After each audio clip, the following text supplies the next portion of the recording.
자, 그 다음에는 좀 챕터 2에서 한국경찰 역사제도 거의 뭐 나온다고 생각해야 됩니다. 자주 빈번하게 나와요. 자, 여기는 뭐 이해라기보다는 이제 암기하다. 우리 경찰학의 90%는 암기입니다. 어디를 암기해야 될지를 정확히 하는 게 중요하고, 우선 68쪽에서 한국의 경찰 역사를 따져볼 때 시대를 이제 몇 단계로 구분하죠. 그래서 거기 중요한 시점이 언제예요? 응? 이른바 1894년부터 몇 년 동안 시행된 갑오개혁이라는 게 기점이 돼. 응? 그래서 갑오개혁이라는 시기를 기점으로 그 전을 전 근대적인 시기, 그 이후를 근대적 경찰 시기, 이렇게 둘로 나눠. 응? 그 다음에 또 하나의 중요한 기점이 언제래? 1990 해방, 1945년 해방이 있고 1991년 경찰법이 있어, 그죠? 그래서 여기 전반적인 얘기를 쓴 겁니다. 응? 자, 여러분들 거기에 그 한국경찰사 시대 구분에서 특별히 뭐 외우고 할 건 없고 전반적인 얘기야. 응? 그러면 다시 시대로 들어가서 세부적으로. 자, 갑오개혁이 이제 1894년인데 갑오개혁 이전의 경찰제도의 공통적인 특징 박스로 있죠? 그거 좀 체크. 읽어보면 첫 번째 점 뭐였어요? 갑오개혁 이전까지는 경찰 기능이라는 게 따로 분리되지가 않았어. 우리 사극 보면 뭐 있어? 마을에 뭐 사또 뭐 하죠? 뭐 다 해. 세금도 걷어, 토목공사도 해. 군대이자 경찰이야. 그 포졸들이, 그죠? 경찰 업무, 군사 업무 다 통합해서 하고 있어. 분리돼 있지 않아. 응? 그래서 자, 첫 번째 점, 경찰 기능과 다른 작용이 미분화, 응? 분리가 안 돼 있어요. 이 분리는 언제 시작되냐면 그 갑오개혁 이후부터 분리가 되는 거예요. 응? 그 전까지는 미분화. 그 다음에 두 번째, 경찰의 역할은 주 목적이 백성들의 생명재산 보호가 주 목적이 있는 게 아니라 어디에 있어서 왕권을 보호하는 데 주 목적이 있어요. 응? 그래서 그 박스 안에 두 번째 줄에 전제 왕권의 공고화, 응? 왕권을 확고하게 지키는 데 목적이 있지 시민들의 생명재산 보호 이게 아니야, 이 시기는. 그 다음에 세 번째는 우리나라 이때는 다 중국하고 이제 그 거의 중국의 간섭을 받는 시기죠. 그래서 중국의 영향 많이 받았다. 응? 세 개 알아두고요. 그러면 이 갑오개혁 이전 시기를 우리나라 역사 쭉 구분하면 뭐야? 고조선 시기가 제일 빠르고, 그죠? 고조선부터 해가지고 삼국시대 나오고 뭐 통일하고 하죠. 그러면 거기 부족국가 시대라고 하는 시대가 있어. 부족국가 시대 들어가 보면 어쩌고 저쩌고 있어. 그죠? 부족국가 시대부터 이미 뭐였어요? 읽어보면 셋째 줄에 생명재산 신체보호 관심이 있었고, 또 뭐야? 남자 중심 가부장적 사회질서 유지가 주되었다. 우리나라 뭐 그런 문화권이죠. 그래서 세부적으로 들어가. 오른쪽에 가면 고조선 키워드 8조 근법 8개의 오늘날로 따지면 형법 조항이 있었다는 거지. 8조 근법. 근데 오늘날 전해지는 건 그중에 3개 조항만 정해지는데 무슨 죄인지 간단하게 체크해둔다. 전해지는 죄목 살인상해 절도. 응? 살인상해 절도죄가 있었다. 살인을 하면 바로 죽인다. 상해를 가한 자는 공물로 배상한다. 절도죄를 범하면 노비로 삼고 용서받으려면 50만 전 내야 된다. 이렇게 돼 있었어요. 그죠? 일단 내용은 별건 없고 하여튼 살인상해 절도죄 세모. 그러면 이 세 조목만으로도 뭘 알 수 있어? 이미 고조선 시대부터 뭐가 있어서 살인죄, 상해죄가 처벌했다는 거 보면 사람의 생명 보호 사상이 있었다는 거예요. 그죠? 거기다 절도죄가 있었다는 건 사유재산 보호됐다는 걸 이해하는 거예요. 그래서 이 동그라미 2번 뭐 지배 세력이 있었고, 그 다음에 마지막 줄에 생명, 신체, 사유재산 보호 이미 되고 있었다는 걸 알 수 있다. 이게 포인트야. 응? 그 다음에 이 고조선이 멸망한, 고조선을 중국의 한나라가 멸망시키고 그 고조선 땅에다가 4지역으로 나눠서 중국이 말하자면 뭐야, 이 감독하는 중국 정부를 이제 세워놓는단 말이야. 그게 한사군이라 그래. 4개. 그래서 한나라가 세운 4개의 군. 그래가지고 근데 여기서는 요새는 예전에는 자주 내다가 요새는 잘 안 내는 편. 이거는 어떻게 보면 우리나라가 그 고조선 땅 중국의 정복 당했고 거기서 중국의 한나라가 지배하던 그 시기 아니야? 잘은 안 내는데 어쨌든 동그라미 1번에 보니까 그 한사군 시대 동그라미 1번에 중국의 한나라는 이 4개의 고선 땅에 4개의 군으로 설치해놓고 군, 현, 경, 정, 리 단계의 행정체제를 갖춰놓은 다음에 그 군 단위에는 문관, 무관을 두고 현 단위에는 현령이라는 책임자 밑에 위, 경 단위에는 유효, 정에는 뭐라고 두어서 도적을 담당하는 일을 맡게 했고 제일 하위 단위인 리 지역에는 이괴라는 걸 두어 풍속을 담당하겠다. 그래서 결론적으로 어떻게 돼? 응? 동그라미 2번에 첫째 줄 중간에 그 위라는 직함, 유효라는 직함, 정장이라는 직함에게는 뭐 오병을 주어서 오늘의 경찰 기능을 수행하겠다 이렇게 보여진대. 응? 뭐 읽고 지나가면 될 것 같아요. 응? 한사군 잘 안 내니까. 그 다음에 쌍가루 선번. 이 한사군을 또 멸망시키면서 우리 민족이 각 부족 국가들을 세웠어. 그래서 저 북쪽 지방에 부여, 고구려, 그다음에 삼한, 뭐 이렇게 동해, 옥저 이런 것들이 생겨나. 응? 그러면 자 부여, 부여에서 동그라미 2번에 중요한 단어가 있어요. 일책 12법이라는 단어가 중요해. 일책 12법. 이거는 절도를 범한 자에게 12배로 배상하게 하는 제도예요. 일책 12법. 일책 12법은 부여라는 부족국가와 고구려라는 부족국가 두 군데 있었어요. 응? 일책 12법. 그 다음에 동그라미 2번에 두째 줄에 또 무슨 단어 있어? 이게 남자 중심의 사회였음을 나타내는 거야. 그죠? 부인이, 그러니까 부인을 열어둘 수 있는 거야. 남자가. 그럼 어떻게 돼? 두 번째, 간음과 부인의 투기에 대해서는 사형에 처했다. 이런 기록이 있다는 거예요. 그죠? 이거는 남자 중심의 사회였다는 걸 나타내는 가부장적 사회 질서. 네, 동그라미 3번에 영고 키워드. 이게 말하면 뭐야?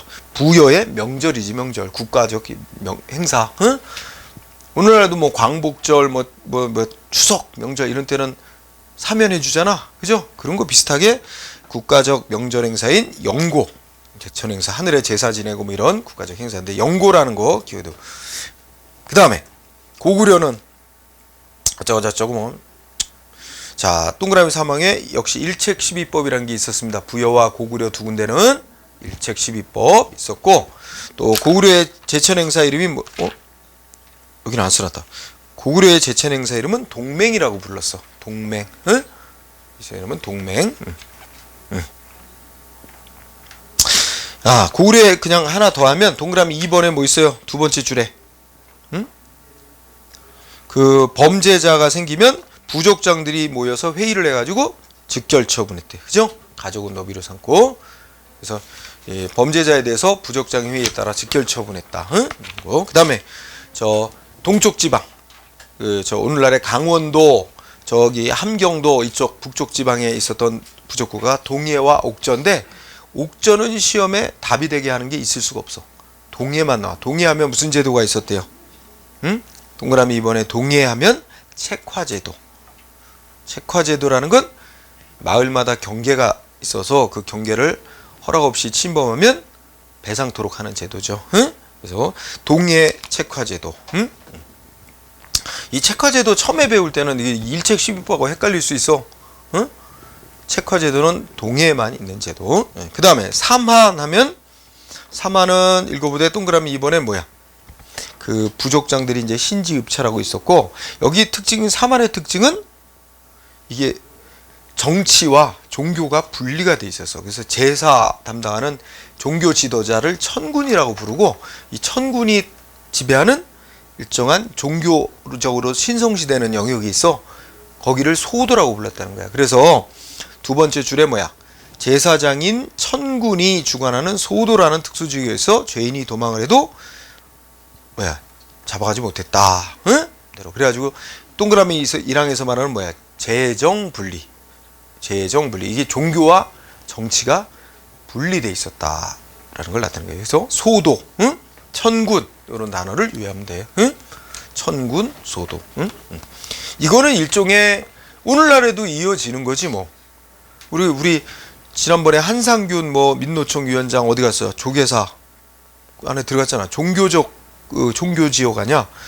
원래 엄밀히 말하면 법적으로 거기가 치해복권 지역 아니야. 당연히 경찰이 진입해서 체포해 갈 수도 있어. 하지만 일종의 우리나라의 관행상 존중해 주는 거지. 그 종교 지역이라는 이유로 종교 시설 내부는 그 자치적으로 영역권을 어느 정도 허용하는 거야. 그래서 그쪽에서 그 허락하지 않는데 강제로 진입하면 이제 좀 논란이 되니까 참은 거지, 경찰이. 응? 명동 성당 뭐 이런 데도. 그래서 일종의 비슷하잖아. 한상균 위원장 뭐 범죄 혐의 받는 자인데 도피했잖아. 경찰이 진입해서 강제로 체포를 밀어주잖아. 그죠? 그런 거 비슷한 그 역사적 전통이 있는 겁니다. 자, 그 다음에 이 부족국가 시대를 마감하고 어떻게 돼? 이제 삼국시대, 고구려, 백제, 신라 이렇게 성립이 되지, 우리나라가. 그래서 삼국시대에 들어오면 이제 중앙 집권 왕이, 이제 중앙의 왕이 지방에도 다 관리들 파견해서 다스리는 중앙 집권적인 체제가 이제 만들어진 거예요. 그 전 시기의 부족국가 시대는 그 지역의 부족장들이 모여서 하나의 연합해가지고 부족장들의 연합체를 통해서 그 일정한 지역을 다스리는 그런 시스템이었다면, 이번에는 이제 강력한 군주가 하나 만들어지고 군주에 의해서 전국이 다 통제되는 그런 시기가 삼국시대입니다. 그래서 중앙적 주권적인 국가 체제죠. 자, 특히 이제 세부적으로 들어가면 고구려 하면 뭐가 중요할까? 동그라미 2번에 보면 지방을 나누고 지방을 5부로 나눴는데 5개 구역으로 나눴다고 생각하면 되는 거야. 응? 그 다음에 그 지방 장관 이름 기억해야 돼. 지방 장관 이름이 뭐야? 욕살. 응? 오늘날로 따지면 뭐 도지사급이야. 그 지방 장관인 욕살이 그 맡은 바 관할 구역 내에 뭐예요? 모든 행정 업무, 경찰, 군사, 조세 뭐 다 통합해서 하는 거지. 응? 욕살. 그 다음에 아까 얘기했듯이 일책 12법 고구려에 있다고, 그죠? 그 다음에 백제. 백제는 특히 뭐 공부해야 되나? 동그라미 사망을 봅니다. 백제에서. 수도도 5개 구역으로 나누고 지방도 5개로 나누어서 수도의 5개 구역은 담당하는 장이 누구야? 응? 백제 달솔. 응? 수도는 달솔. 지방은 5개 구역으로 나누어 방령이라고 이제 도지사급으로 파견하는 거지. 방령. 그래서 백제는 둘이 있어. 달솔과 방령. 달솔은 수도, 방령이라는 자리는 지방장관이야. 응? 요거 구별할 거. 그 다음에 백제에서 이제 기록상 나타나는 것 특징이 동그라미 상에 보면 특히 공무원들의 범죄를 처벌했다는 기록이 처음 나와. 그거를 관인 수재죄라고 표현하지. 관인이 공무원을 가리키는 말이란 말이야. 응? 그럼 수재죄는 뇌물 받은 거지. 공무원들에 대한 범죄를 처벌하기 시작했다는 게 삼국시대부터 처벌했다는 걸 알 수 있는 거야. 응? 관인 수재죄 백제. 그 다음에 신라는 어쩌고저쩌고 하고 이 동그라미 사망에 뭐 있어? 지방을 5개 구역으로 역시 나눈 후 지방장관 이름이 뭐예요? 군주. 요것만 공부하면 돼. 그래서 지방장관 이름을 삼국시대 고구려 백제 신라 연결하면 욕살, 방령, 군주 이렇게 이어지는 거야. 다만 백제는 수도에 달소리라고 또 있다. 응? 위에 두고. 그 다음에 이 삼국을 통일한 뒤에 통일한 나라가 이제 통일신라시죠. 통일신라 시대의 특징은 이제 거기에 동그라미 1번에 첫째 줄에 알아둬야 돼. 자, 사정부라고 하는 부서가 있어. 사정부는 감찰 기관이고 그 옆에 특히 이방부를 중시해. 통일신라 시대 이방부가 무슨 역할? 범죄 수사 집행 이거 담당한 기관에 이방부에다 초점을 둔다. 통일신라 이방부. 그 다음에 동그라미 2번은 그 통일신라는 지방을 9개로 나눠. 오늘날로 따지면 9개 도로 나누는 거 마찬가지지. 그 다음에 이제 소경이라는 거는 오늘날로 따지면 뭐야? 우리 광역시급 그런 거야. 그지? 그렇게 해서 5소경을 뒀다. 구조정. 이런 거는 중요한 건 아니야. 그냥 이렇게 지나가되 그 구주에 파견돼 있는 지방 장관 이름이 뭐야? 총관이야. 총관. 총관이란 단어 유예된다. 통일신라 시대의 지방 장관은 총관. 역시 아직 뭐야? 그 지역의 정치군사 외교 뭐 다 하는 거야. 그래요? 세금. 그러니까 경찰 기능하고 아직 분리가 안 됐어. 그래서 총관 하나 공부하면 되고. 그 다음에 동그라미 사망에 가면 쭉 읽어내는데 첫째 줄 끝에 죄가 나오는데 죄목이 무슨 죄 나서 불휼국사죄. 국사 즉 직무를 소홀히 하는 죄지. 돌보지 않는 거야. 불휼국사죄라는 죄. 또 하나 배공영사죄라는 죄. 그게 무슨 죄가 있어? 공을 배신하고 사를 도모하는 죄지. 배공영사죄. 이런 죄는 공무원 직무 관련 범죄야. 응? 그거예요. 불휼국사죄, 배공영사죄는 관리들의 직무와 관련된 범죄다. 응? 반면에 그 옆에 있는 죄, 무슨 죄? 지역사불구원죄. 특히 조심. 지역사불구원죄는 그대로 풀면 어떻게 돼? 역모사실을 알면서도 고발하지 않은 죄란 말이야. 응? 역자가 역모를 뜻하는 역자 아니야? 역모사실을 알면서도 고발하지 않은 죄. 이거 왕권을 보호하기 위한 범죄다. 응? 그래서 시험 문제의 스타일은 이를 거꾸로 바꿔서 내. 지역사불구원죄가 뭐 공무원 직무 관련 범죄고, 응? 부술국사죄, 국사죄 뭐 이런 게 왕권 보호한 범죄다. 이런 식으로 위치를 바꾸면 안 돼. 당연히 역사, 역모사실이니까 왕권 보호한 범죄. 응? 그거 하나 체크하고. 응? 그 다음에 4번은 뭐 별거는 없어. 점점 이제 여러분 삼국 통일한 후에 어수선할 거냐. 우리 국사 들어본 사람은 뭐 백제 부흥운동도 일어나고 신라 부흥운동이 일어나고 어수선해. 이거 엄히 다스려야 돼. 사회 질서를 바로잡아야 되니까 통일로. 그래서 형벌이 더 잔인해지고 세분화되고 그죠? 등등 그래갖고 뭐 여러 해들이 나온데 읽고 지나가. 그 다음에 다만 통일신라 시대가 삼국을 통일했지만 그 고구려가 갖고 있던 북쪽 지방의 많은 영토를 상실했죠. 응? 그러면서 우리 고구려의 유민 중에 대조영이라는 인물이 만주 땅에다가 발해라고 세웠지. 이제 우리 유민들이 고구려 유민들이 생각해. 그래서 발해는 뭐 아직까지 잘은 나온 적은 없어. 응? 읽어보면 발해도 우리 민족이 세운 나라였거든. 그래서 발해에 중정대 이런 거 나오고 그죠? 읽고 지나가자. 응? 아직 시험에 잘 안 나올게요. 그 다음에 통일신라를 이후에 나온 시대가 고려시대, 그죠? 고려 왕건이 무너뜨리고. 자, 고려시대의 중앙경찰. 여기서 중앙경찰기관은 이제 전국에 권한 행사하는 기관이겠죠? 수도에 있으면서 전국에 권한 행사하는 기관을 우리가 중앙기관이라 해. 중앙경찰기관의 역할을 했던 거. 자, 1번, 2번은 넘어가 되겠다. 특히 사망, 중추원, 응? 금오이, 어사대에 있는데 이게 3, 4, 5인데 시험은 4번, 5번을 주로 낸다. 4번이 뭐예요? 금오이, 그죠? 금오이는 군대야. 근데 군대인데 첫째 그때 주로 무 역할을 했다고. 수도인 개경을 순찰하고 포도금난 담당했다. 응? 수도 개경 방비하는 경찰. 응? 금오이, 고려의 금오이, 수도 개경을 순찰하고 도적을 체포하고, 응?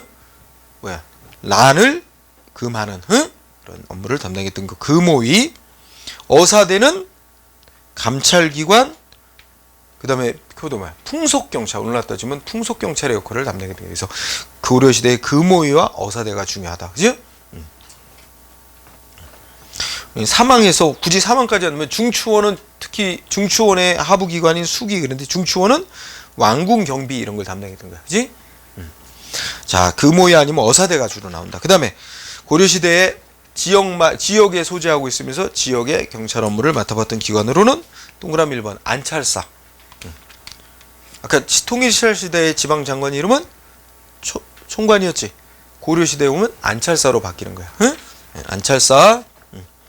그 다음에 다음 페이지 위아. 위아라는 거 조심해야 돼. 위아.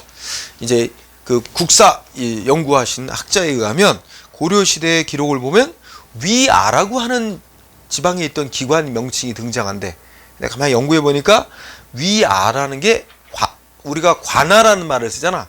기관이야. 위아라는 건 오늘날로 비유하자면 경찰서쯤에 해당하는 기구였다. 응? 그리고 그 위아의 장이 이름이 뭐야?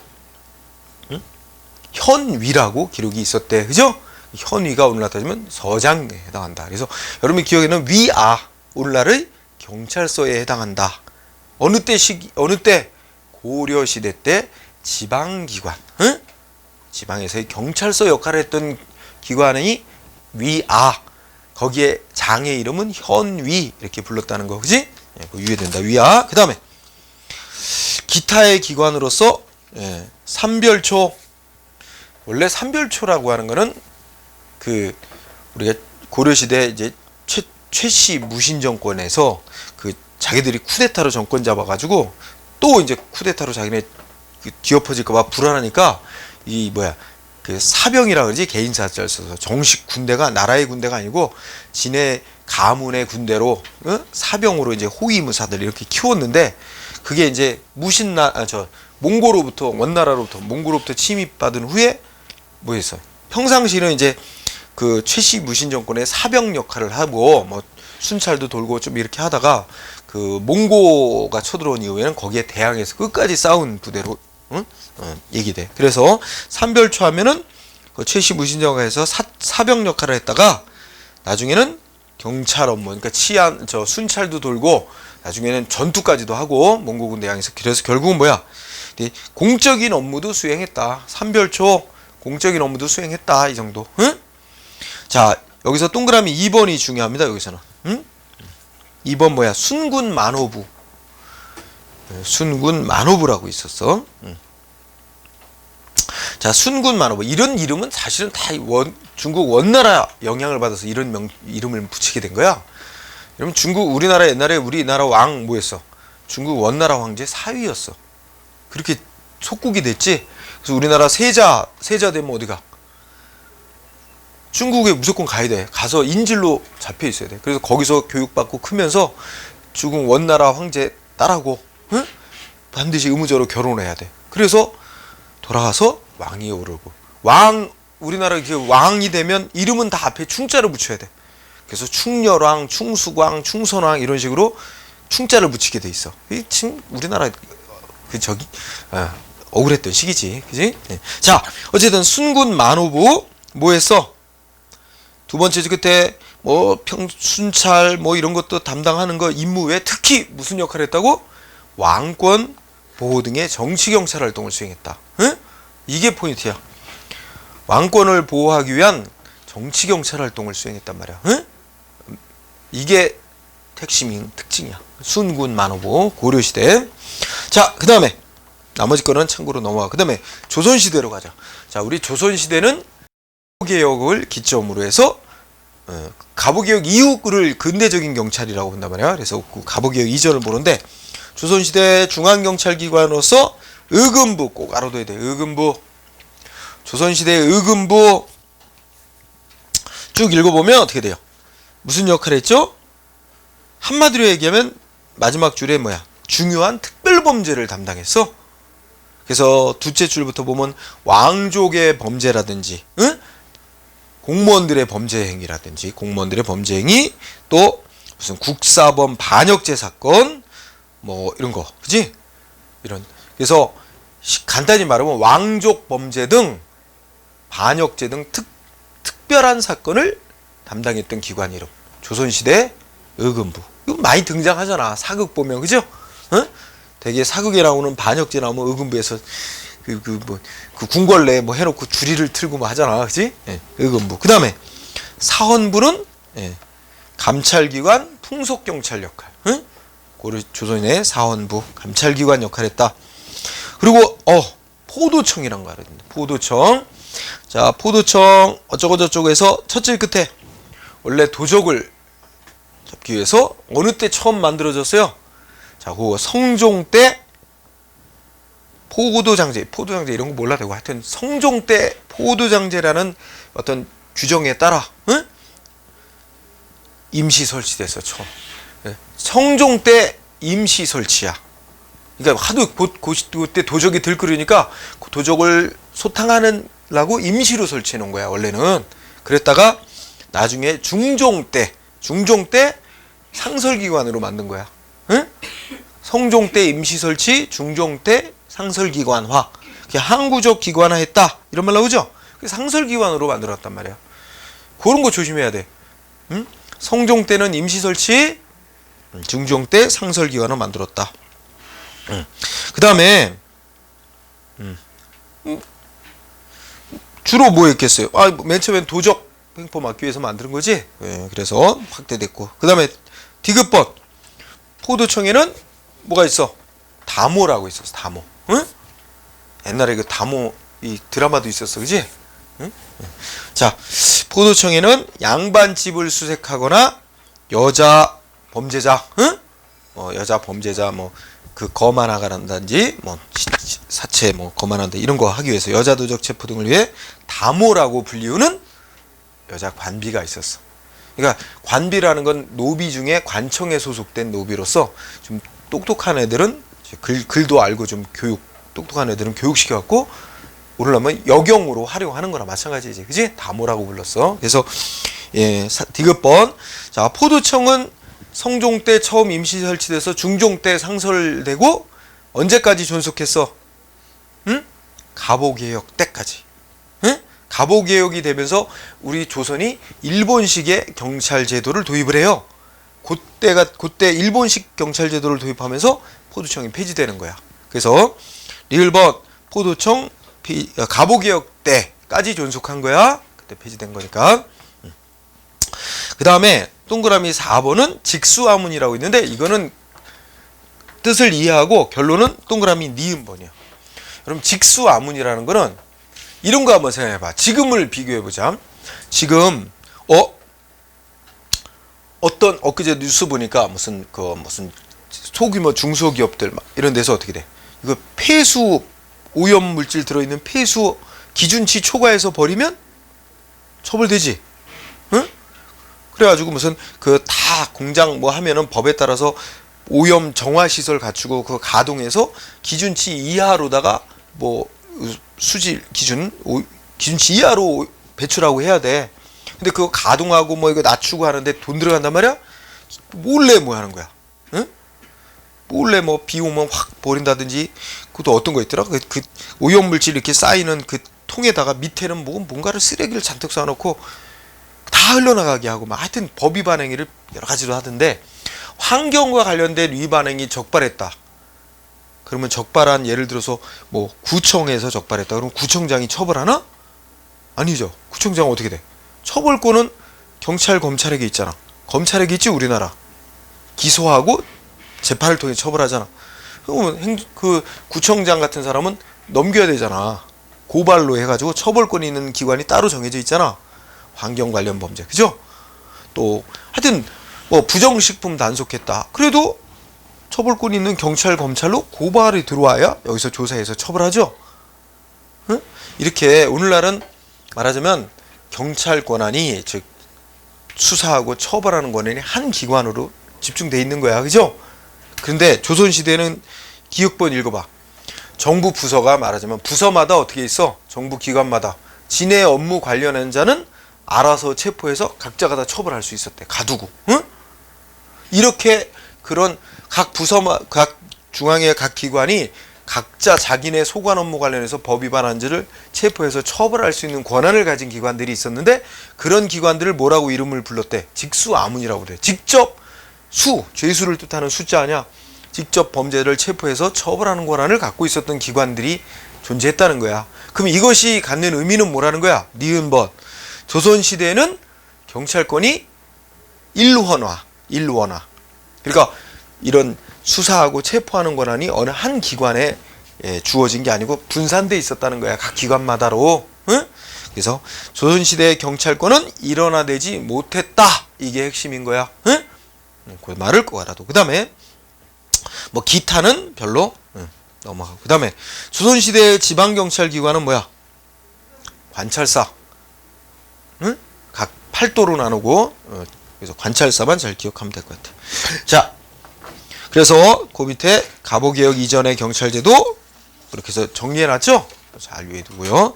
이 갑오개혁 이전에는 경찰 기능이 다른 작용하고 분리가 안 됐어. 분리되는 건 갑오개혁 이후부터입니다. 자, 그러면 74쪽에 갑오개혁 이후부터 언제까지 잡았어? 일제에 강점됐다가 해방되기 전까지를 한 시기로 잡았는데 우선 갑오개혁 시기를 보자. 갑오개혁과 근대경찰의 창설 박스 안에 거 체크해보자. 자, 갑오개혁 1894년대에 서양은 이미 우리보다 앞서 뭐였어요? 일본은 우리보다 앞서 개항을 하고 서양 문물을 먼저 받아들여서 발전을 하고 있는데 우리는 대원군 시기에 너무 쇄국주의 정책을 펴다가 뒤늦게 우리도 이제 좀 개혁을 좀 해야 되겠다 이래가지고 조선이 뒤늦게 이제 개혁 정치를 조금 시도해 본 게 이때라고. 응? 가보개혁, 가보년에 개혁을 시작한 거예요. 1894년. 자, 가보개혁은 한마디로 말해서 뭐였어요? 우리나라가 근대국가적 경찰 체제를 갖추기 시작하는 시기였다. 응? 우리나라 처음으로 근대국가적 경찰 체제를 갖추는 시발점이 됐었다. 응. 그다음에 두 번째 점, 가보개혁 이 시기에 이르러서 처음으로 경찰이라는 용어가 사용되기 시작했다. 응? 오늘날 사용하는 의미로 경찰이라는 용어가 사용되기 시작했고, 특히 거기에 경찰 기능이 다른 행정 기능과 분화되었습니다. 응? 경찰 기능이 다른 행정 기능과 분리되었다. 응? 그런데 오늘날과 비교하면 어떻게 돼? 그러면 경찰 기관이 수행해야 될 기능 내지 업무가 너무나 광범위했어. 응? 그래서 오늘날에는 우리 경찰 기관이 수행하는 기능이 아닌 뭐 있어요? 감옥사무, 위생사무, 영업 허가사무 이런 것까지도 다 경찰이 맡아보는 업무로 돼 있어서 오늘날 기준으로 보면 제대로 된 분리라고 말할 수는 없다. 근데 처음으로 분리는 했어. 경찰 기능하고 다른 행정 기능하고 분리는 처음으로 했지만 오늘날의 기준으로 보면 너무 경찰 기능이 폭넓게 돼 있었다. 응? 그런 얘기예요. 그 다음에 세 번째 점은 경찰에 관한 근대적인 법이 만들어진데 뭐야? 근대적인 조직법. 경찰 조직에 관한 법이 만들었는데 조직법 이름이 뭐야? 경무청이라는 조직을 만드는 법입니다. 경무청 관제직장. 작용법은 이 경무청이라는 경찰 조직이 수행하는 작용이 뭐뭐야? 이거 정해놓은 법인데 이름이 뭐야? 응? 행정경찰장정. 이런 거 외워야 됩니다. 응? 조직법적 근거와 작용법적 근거가 처음으로 마련됐다. 응? 그 다음에 네 번째 점은 우리 가보개혁 때 우리가 개혁을 시도하기는 했지만 이거 다 우리의 독자적인 개혁 추진이 아니었고 일본의 압력하에 추진된 거야. 그래서 첫째 줄 네 번째 점에서 뭐였어요? 일본의 의도와 계획하에 창설 정비됐다. 응? 일본 거 모방을 했어요. 그래서 일본이 우리나라 어떻게 돼? 지배하는데 편리하게 하기 위해서 일본식 제도로 만들어 놓는 거야. 일본하고 비스름하게 만들어놔야 나중에 지배하기 편하겠다 해서. 그래서 마지막에는 일본의 영향을 많이 받았다. 가보개혁 이전까지는 중국 영향 받았죠. 가보개혁 이후부터는 일본의 영향. 그러다 일제에서 해방된 이후에 또 미국의 영향. 이런 식으로. 응? 자, 그러면 쌍가루 일본의 내정개혁 요구에 따른 근대경찰의 탄성. 그래서 가보개혁이라는 게 시작되는 게 일본의 개혁 요구 때문에 그래. 그래서 1번 쭉 읽고 나가고 결국 이제 동그라미 2번을 읽어볼까요? 일본의 내정개혁 요구에 따라 김홍집이 저쪽에서 내정개혁에 착수했다. 이때 기억의 시험에 관련되는 게 나와. 그래서 오늘날 따지면은 그 기억번에 중간에 보면 각 아문관제라는 용어 나오지? 예? 각 아문관제. 그 뭐 굳이 알 필요는 없지만 오늘날 따지면 그게 정부조직법이랑 비슷한 거야. 이런 정부조직법이란 걸 만들면서 경무청이라는 경찰 조직은 어느 부서로 소속시켜 만든다고 맨 처음에 정해놨다는 거야? 예? 처음에 법무와 아문, 법무아문이 오늘날로 해석하면 법무부야. 예? 그 당시 법무아문이라고 불렀다는 거지. 오늘날로 해석하면 법무부인데 처음에는 경찰을 어디에 소속시켜서 만드는 걸로 결정을 내서 법을 정해서 법무부에다가 법무아문에다 소속시켜서 경찰 조직을 만드는 거로 정했다가 3일 만인가 바꿨어. 법무부가 아니라 어디라? 내무아문 소속으로, 즉 내무부 소속으로 경찰 조직을 만들어야 되겠다 라고 바뀌었다는 거야. 그래서 기억을 공부하면서 자, 기억에서 두 번째 줄 끝에 뭐라고 돼 있어? 처음에 어디 소속으로 경찰 조직 만들려고 했었다? 법무아문 소속. 처음에는 법무아문 소속으로. 그랬다가 뭐야? 3일 만에 내무아문 소속으로 만들기로 결정했다. 바꿨다는 거야. 내무부 소속으로 만들기로. 응? 그러면 여러분들 처음에 이 경무청이라는 조직이 만들어지는데 이 경무청은 내무부 장관, 말하자면 오늘날로 얘기하면 내무부에 소속돼 있으면서 내무부 장관의 지시받는 하급기관으로 만든 거지. 응? 그래서 하여튼 기획본에 처음에는 법무하문 소속으로 만들기로 했다가 3일 만에 내무하문 소속으로 최종 결정 났다. 응? 니은벗. 그래서 만드는 게 뭐야? 경무청 관제직장과 행정경찰장이야. 자, 경무청 관제직장 의미 무슨 의미야? 우리나라 최초의 근대적인 경찰 조직법이다. 응? 그리고 이거 어디 모방한 거야? 일본의 동경에 있는 경시청을 모방해서 경무청이라고 만든 거야. 응? 그래서 경무청이라고 서울에다가, 서울이 옛날에 한성이라고 했잖아. 한성부에 경무청이라고 만들었고 서울의 경찰 업무를 맡아보게 한 거야. 지방은 아직 개혁 안 됐어. 지방은 각 관찰사가 여전히 뭐야? 지역의 경찰 업무를 맡고 서울만 경찰 업무를 맡게 한 거야. 이 경무청이라는 조직이. 예. 자, 그 다음에 오른쪽에 행정경찰장정. 이거는 이 경무청이라고 만들어 놓은 경찰 조직이 수행해야 될 기능, 임무에 대해서 규정해 놓은 거야. 그래서 의미가 뭐야? 우리나라 최초의 근대적인 무슨 법? 경찰 작용에 관한 법이. 작용법. 조직법은 경무청 관제직장, 작용법은 행정경찰장정. 이거 역시 일본의 행정경찰 규칙 위경재직전례라고 하는 법 규정을 혼합하여 옮겨놓은 거다. 번역해서. 그죠? 일본 거 모방해서 만든 거야. 응? 그래서 일본에서 제정되어 있었던 행정경찰 규칙과 위경재직전례를 혼합하여 한문으로 옮겨놓은 것. 이 정도. 응? 구별한다. 경무청 관제직장과 행정경찰장정 구별. 그럼 다시 부연 설명. 동그라미 3번 경무청 창설 부연 설명하는 거예요. 기획본 이제 1894년 기존에 있었던 포도청을 없애고 뭐 했어? 경무청이라고 하는 경찰 조직을 내무하문 소속, 내무부 소속으로 만들었다. 그죠? 내무하문 소속으로 만들었고 어디를 담당하게? 한성부, 서울만 담당하는 거야, 이 경무청은. 처음에.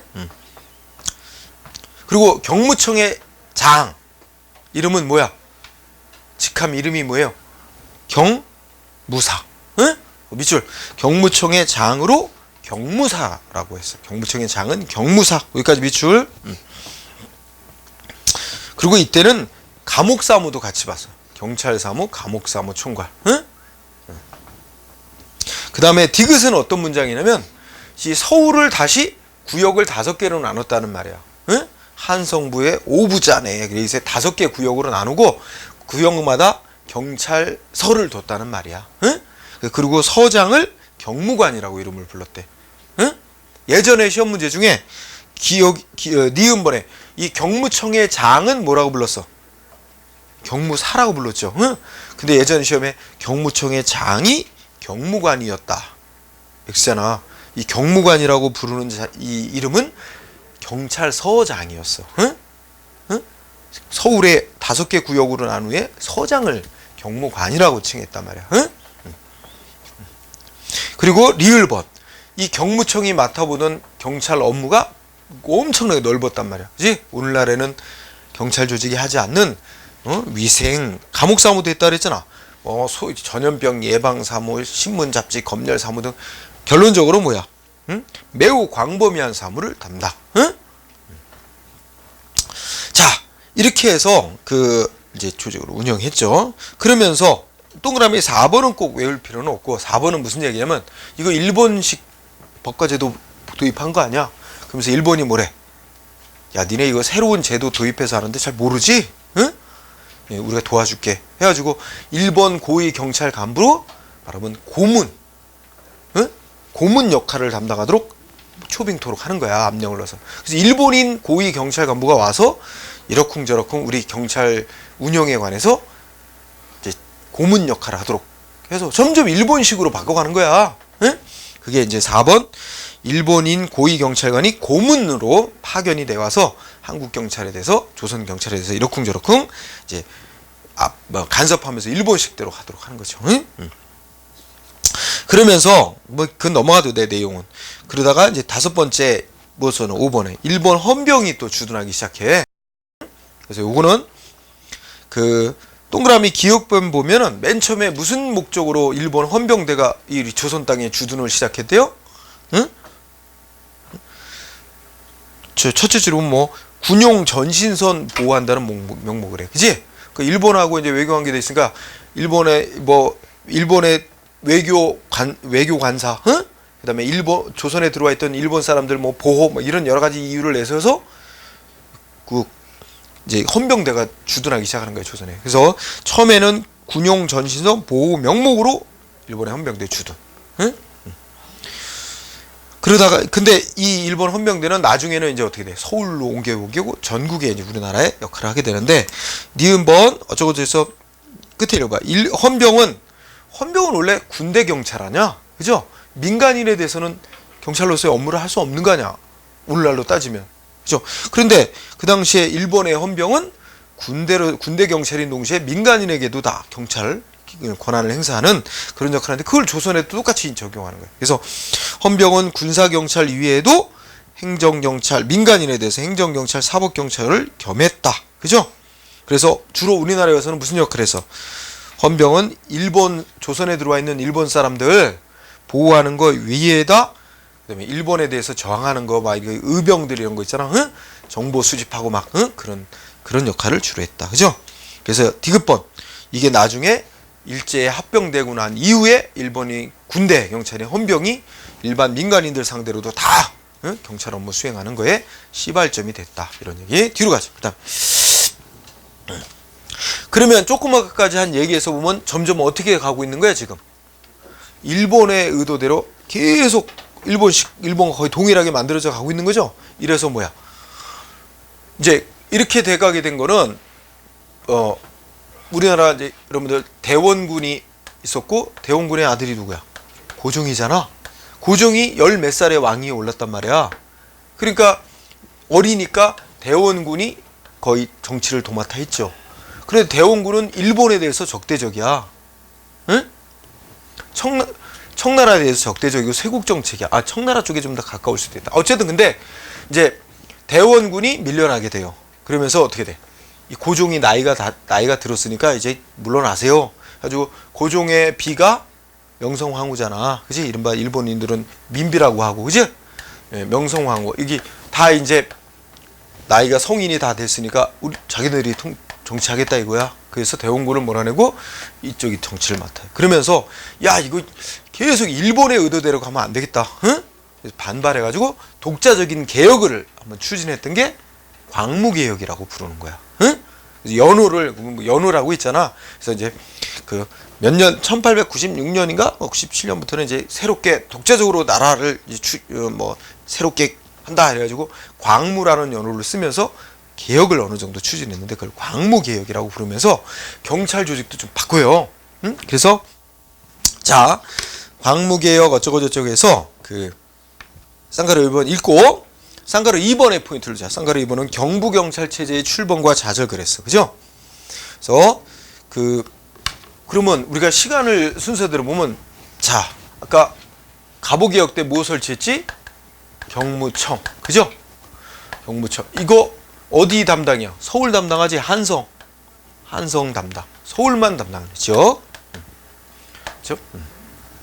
근데 광무개혁 때 이게 1894년. 근데 광무개혁이면 1900년. 응? 1897년 이후부터 개혁을 해서 1900년에 이거 경무청은 어디 소속으로 만들었어? 응? 그렇지. 내무암원 소속으로. 그렇죠? 그러니까 내무부 장관 하급 기관으로 경무청을 둔 거야. 그러니까 경무청의 장인 경무사는 내무부 장관의 밑에 있는 지휘받는 하급 기관이지. 그죠? 장관급 아니잖아. 경찰 조직의 장이. 그런데 이거는 격상을 시킨 거야. 경부라고 만들어. 경무청을 폐지하고 경부라는 걸 만들어. 이 경부는 내무부, 법무부와 동격인 거야. 장관급이 되는 거야. 응? 경부. 그리고 그 경부의 장으로 경부 대신이라고 임명한 거야. 그지? 경부 대신. 장관급으로 어떻게 보면 우리나라 역사에서 제일 경찰 총수의 직급이 높았던 시기가 이 시기야. 응? 장관급으로 만들었으니까. 내무부, 법무부와 동격이니까 경부라고 만들어. 그래서 동그라미 1번 읽어봐. 경부라고 만들어서 이거는 독립된 중앙관청으로서 장관급이 돼 있다. 그죠? 그래서 경부 대신을 두고 이런 식으로 만들었죠. 그래서 여기서는 역할 범위가 좀 더 넓어집니다. 니은번에 보면 한성, 서울만 담당하는 게 아니라 어디도 동그라미 2번에 한성하고 개항한 시장, 뭐 원산, 인천, 부산 이런 데 있지? 한성 및 개항 시장까지 넓힌 거야. 범위를, 관할 범위를. 그 다음에 동그라미 2번 두째 끝에 그러면 서울 지역 빼고 나머지 이 각 관찰사가 그동안에는 경찰 업무를 다 지역에 맡아다가 두 번째 끝에 서울 이외, 한성부 이외에 각 도 있잖아. 관찰사가 관련한 관찰부에는 중앙에서 뭘 파견해? 총순이라는 걸 파견해. 이름이 총순이라 그래서 이제 경찰 업무 전문가라는 거지. 총순이라는 걸 파견해서 관찰사를 보좌해서 그 지역의 경찰 업무를 합니다. 그래서 그러면 이원적 체제잖아. 이 시기까지는 각 지역은 도 다니는 관찰사가 총순의 보좌를 받으면서 지역의 치안 업무를 맡고 한성과 계양시장은 중앙에서 이 경부에서 직접 담당하고 이런 이원적 체제였다. 근데 이렇게 경찰 조직을 장관급으로 격상시킨 이 경부 만들고 독자적으로 뭔가 하여튼 추진해 보려고 했는데 성공했냐? 실패했어. 거기서 하망해 보면 어떻게 돼? 약 1년 동안 경찰 총수인 경부 대신이 12번이나 바뀌어. 이런 등 어떻게 돼요?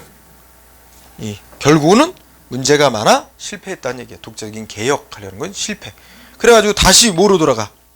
1년여 만에 실패해서 1902년에 뭐로 만들었대? 다시 경무청이란 거로 다시 돌아가. 경무청이라는 걸 다시 만든대요. 근데 이때 경무청은 여러분 어때? 원래 처음에 가부개혁 때 도입될 때 경무청은 조금 달라. 응? 그래서 그 보면 이때 경무청 만들었는데 이건 다시 어떻게 돼? 내무부 장관 밑이야. 응? 그죠? 그래서 여기서는 이제 내부 대신의 지휘 감독하에 전국을 관할하는 경무청 신설 이렇게 돼 있죠? 그러니까 이거는 이제 오늘날 기준으로 내무부 소속으로 만들어. 장관급 아니야? 그 밑에 기관이 되죠? 그 다음에 관할 지역은 어디야? 전국이야, 전국. 그렇죠? 그러니까 여기서는 경부는 장관급인데, 그죠? 격상됐는데 담당 지역은 한성하고 계양시장. 응? 예, 계양을 한 인천, 부산, 대전, 인천, 부산, 뭐 원산 같은 계양시장을 담당했어. 점점 넓혀졌죠? 그래서 전국에 왔어. 그래서 동그라미 상황에서 경부 체제는 1년여 만에 막을 내리고 다시 경무청이라고 만들었다. 1902년. 이때 경무청은 종전의 원래의 경무청은 조금 다르다. 전국을 관할하게 됐다. 그죠? 그래서 동그라미 3항의 맨 밑에 줄에 뭐라고 써있어? 오늘날의 경찰청의 원형이다. 왜냐면 중앙에서 전국에 다 권한 행사하는 중앙경찰기관이 됐으니까. 그지? 그래서 오늘날 경찰청의 원형 이렇게 말할 수도 있다. 여기까지. 자, 여기까지 하고 잠깐 쉬었다가 나머지 역사 부분을 빨리 하고 우리 문제 확인하는 거 이런 과정을 거치도록 하자. 자.